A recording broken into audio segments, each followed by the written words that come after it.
যিনি ইসলামের ইতিহাসে প্রথম তীর নিক্ষেপ করেছিলেন। উহুদ যুদ্ধের দিন আল্লাহ নবী সাল্লাল্লাহু আলাইহি ওয়াসাল্লাম কিন্তু একটু বিপর্যয়ের মধ্যে পড়েছিলেন, মনে আছে?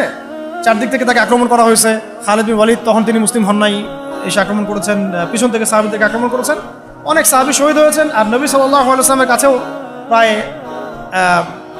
11 জনের মতো আছেন, বাকি সবাই ছত্রভঙ্গ হয়ে গেছেন। আর তো ছত্রভঙ্গ হয়ে যাওয়ার সময় মাত্র 2 জন সাহাবী ছিলেন মুহাজির, আর বাকি 9 জন ছিলেন আনসার।